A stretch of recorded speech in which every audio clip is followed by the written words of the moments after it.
जय हिंद दोस्तों यदि आप कक्षा 12 के छात्र हैं तो यह वीडियो आपके लिए मोस्ट इम्पोर्टेंट है, क्योंकि इस वीडियो में मैं आपको हिंदी काव्य साहित्य का विकास के महत्वपूर्ण प्रश्नों को कराऊंगा। इसके पहले के मैंने 15 प्रश्नों को करा दिया है। आपने अगर नहीं देखा है तो आप चैनल के प्लेलिस्ट में चेक कर सकते हैं। दोस्तों 15 प्रश्नों के बाद आज मैं आपको 16वें प्रश्न से प्रारंभ करूंगा, जो कि आपकी बोर्ड परीक्षा के लिए भी महत्वपूर्ण है। तो चलिए शुरू करते हैं।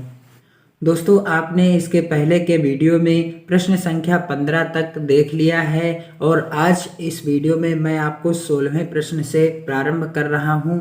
और आज के इस वीडियो में मैं आपको प्रश्न संख्या 16 से महत्वपूर्ण प्रश्नों को बताऊंगा।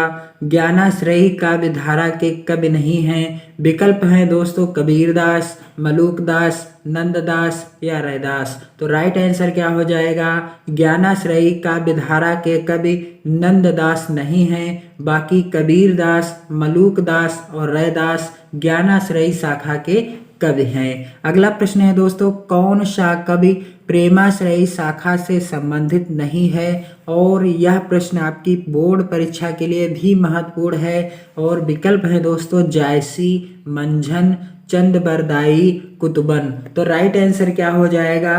प्रेमाश्रयी शाखा से संबंधित कवि नहीं है चंदबरदाई दोस्तों। और सभी कवि प्रेमाश्रयी शाखा के मुख्य कवि हैं। अगला प्रश्न है दोस्तों, भक्ति काल की प्रेमाश्रयी शाखा के कवि हैं। 2012 की बोर्ड परीक्षा में प्रश्न आ चुका है। और विकल्प हैं कुंभनदास, दादू दयाल, मंझन या नंददास। तो राइट आंसर क्या हो जाएगा? भक्ति काल की प्रेमाश्रयी शाखा के कवि मंझन हैं। अगला प्रश्न है दोस्तों, निम्नलिखित में से भक्ति काल की कृति है यानी रचना है। तो विकल्प हैं दोस्तों साकेत, पार्वती मंगल, कामायनी या पृथ्वी राज रासो। तो राइट आंसर क्या हो जाएगा? राइट आंसर हो जाएगा भक्ति काल की कृति यानी रचना है पार्वती मंगल। और पार्वती मंगल किसकी रचना है दोस्तों? गोस्वामी तुलसीदास जी की रचना है। अगला प्रश्न है दोस्तों, कृष्ण काव्य धारा के प्रतिनिधि कवि हैं। 2011 की बोर्ड परीक्षा में प्रश्न आ चुका है। और विकल्प हैं दोस्तों मीरा, रसखान, परमानंद दास या सूरदास। तो कृष्ण काव्य धारा के प्रतिनिधि कवि सूरदास जी को माना जाता है। और दोस्तों अगला मोस्ट इम्पोर्टेंट क्वेश्चन, और यह एक कथन है, वह इस असार संसार को न देखने के वास्ते आंख बंद किए थे। यह कथन किसका है? 2012 की बोर्ड परीक्षा में आ चुका है प्रश्न। और विकल्प है दोस्तों अयोध्या सिंह उपाध्याय हरिऔध का, मलिक मोहम्मद जायसी का, भारतेंदु हरिश्चंद्र का या जगन्नाथ दास रत्नाकर का। तो राइट आंसर क्या हो जाएगा दोस्तों? राइट आंसर हो जाएगा वह इस असार संसार को न देखने के वास्ते आंखें बंद किए थे। यह कथन है भारतेंदु हरिश्चंद्र जी का। दोस्तों अगला मोस्ट इंपॉर्टेंट क्वेश्चन है, अष्टछाप के कवियों का संबंध भक्ति काल की किस शाखा से है? और विकल्प है दोस्तों ज्ञानाश्रयी शाखा, प्रेमाश्रयी शाखा, कृष्ण भक्ति शाखा या राम भक्ति शाखा। 2015 और 2018 की बोर्ड परीक्षा में यह प्रश्न आ चुका है दोस्तों। और राइट आंसर क्या हो जाएगा? जो अष्टछाप के कवि थे, 8 कवियों का समूह था, वे कृष्ण भक्ति शाखा से संबंधित थे। अगला प्रश्न है दोस्तों, कौन सा ग्रंथ भक्ति काल का है? आपके विकल्प हैं पृथ्वीराज रासो, साकेत, कामायनी, विनय पत्रिका। तो विनय पत्रिका भक्ति काल में लिखा गया ग्रंथ है, जिसके रचयिता कौन है दोस्तों? रचयिता हैं गोस्वामी तुलसीदास। साकेत के रचयिता कौन है दोस्तों? मैथिली शरण गुप्त। और कामायनी जयशंकर प्रसाद की रचना है। पृथ्वीराज रासो किसकी रचना है? चंदबरदाई की रचना है। दोस्तों अगला प्रश्न है, कौन सा कवि राम भक्ति शाखा से संबंधित नहीं है? 2014 की बोर्ड परीक्षा में आया हुआ प्रश्न है। और विकल्प है दोस्तों तुलसीदास, चतुर्भुजदास, अग्रदास या नाभादास। तो राइट आंसर क्या हो जाएगा? राम भक्ति शाखा से संबंधित कवि नहीं है चतुर्भुजदास। कौन से कवि हैं जो राम भक्ति शाखा से संबंधित नहीं है? चतुर्भुजदास। अगला प्रश्न है दोस्तों, गोस्वामी तुलसीदास के बचपन का नाम क्या था? 2012 और 2013 की बोर्ड परीक्षा में आया हुआ प्रश्न है, मोस्ट इम्पोर्टेंट क्वेश्चन है दोस्तों। गोस्वामी तुलसीदास के बचपन का नाम क्या था? विकल्प हैं तुकाराम, आत्माराम, सीताराम या राम बोला।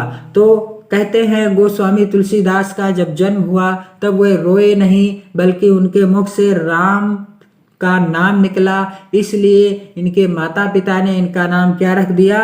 राम बोला रख दिया। इसीलिए गोस्वामी तुलसीदास के बचपन का नाम क्या था? राम बोला था। राइट आंसर क्या हो जाएगा दोस्तों? राम बोला।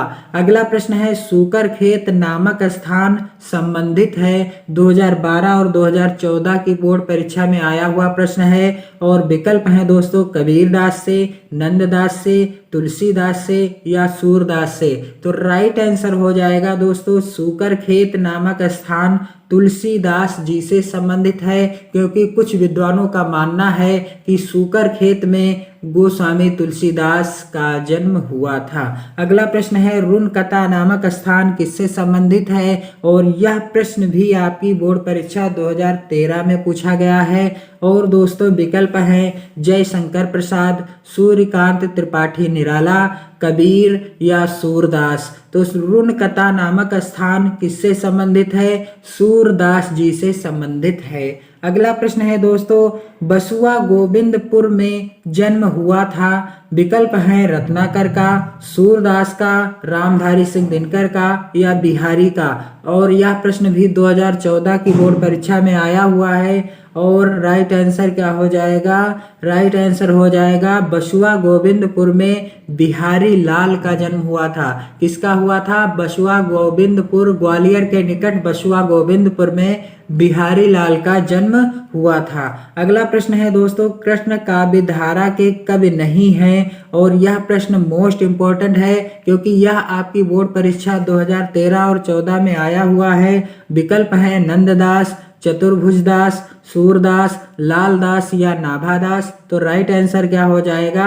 कृष्ण काव्य धारा के कवि नहीं हैं लालदास या नाभादास। अगला प्रश्न है दोस्तों, भिखारी दास कवि हैं भक्ति काल के, रीत काल के, आदि काल के या आधुनिक काल के? दोस्तों तो राइट आंसर क्या हो जाएगा?